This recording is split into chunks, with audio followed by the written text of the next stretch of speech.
This is our rally, okay? You guys all own this, we own this.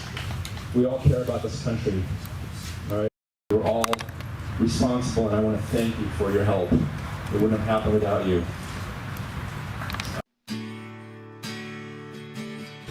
I did this for a lot of reasons. Some of them are selfish, I'm going to be honest.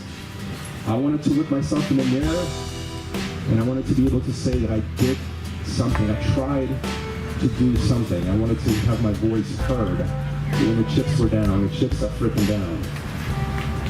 All right?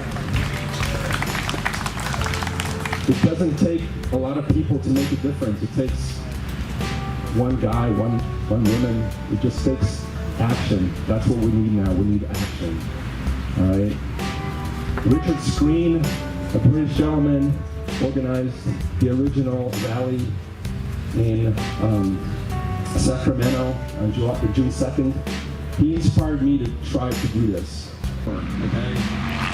The California legislature declared war on us. All right? They did. Of all the problems in the state, of all the problems, they declared us public enemy #1. That pisses me off. I know your kids, so I apologize. That stuff makes me angry.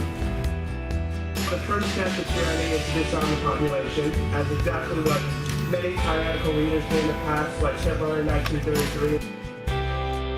And our Second Amendment ensures that if they really get out of control, we can use our arms to defend ourselves and maintain order in our country. We all have one of these, or most of us have one of these. All right. I'd encourage all of you guys, now that my speech is over, record the heck out of this. Take videos, take pictures, post this all over their place.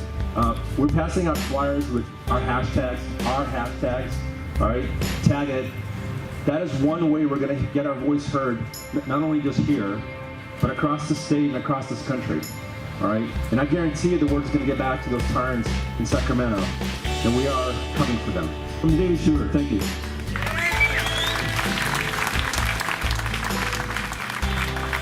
First off, I want to say thank you to everybody that showed up. I posted something about this and I had a lot of great responses from people out that wanted to be a part of something. And I started writing a speech about a week ago, and then I put the paper down and I realized I never wrote a speech for YouTube. I never wrote a speech when I talked to you about the anti-constitutional laws that are being passed. I never wrote anything down because it's in me. It's in me like it's in you guys. This is more than just a passion. This is a right. This is a right that we all inherited.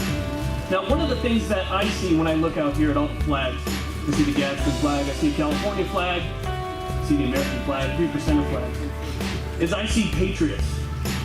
Patriots. And that makes me feel proud to be up here. It makes me feel proud.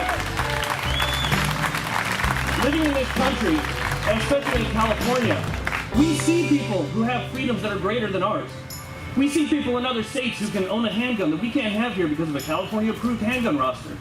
And things that have happened that have slowly encroached on our Second Amendment rights. Now, if you think about 240 years ago when this country was formed, there was groups of people just like you. And they all got together and they all made their voices heard. We refer to those people as patriots. They're no different than any of you. You guys came here. You guys are speaking up. You guys are making your voices heard. And you know, it's funny, one of my videos that I did, I talked about the Gadsden flag and how important the Gadsden flag was. And I remember there was somebody back then who said that the Gadsden flag, when he saw it, seemed like a perfect representation.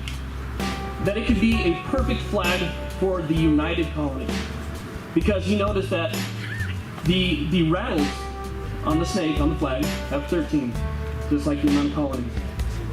That the snake itself will warn you before it strikes. The snake doesn't just strike. You have to get too close and you have to push it hard before it will actually attack you. But when it attacks you, it attacks you with a vengeance. That's where Don't Tread on Me comes from. The person that said that was Benjamin Franklin. The guy who helped found this country.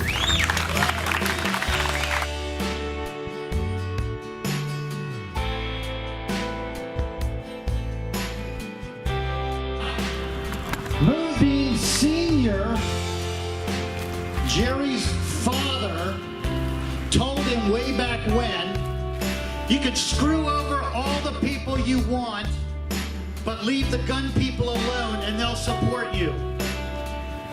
That, excuse me, that has borne out. Well, guess what? Junior doesn't need us anymore. He's a lame duck.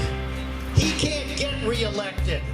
So now he's going to give us the screwing he's been unable to give us for the past 8 years.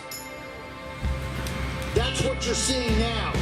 All these bills that he's signing, he signed another one last night, by the way. All of these are bills that he has vetoed in the past, but he needed our votes. So he vetoed them. He doesn't need them anymore. Doesn't need us anymore. Something that was brought up to me about one of these bills.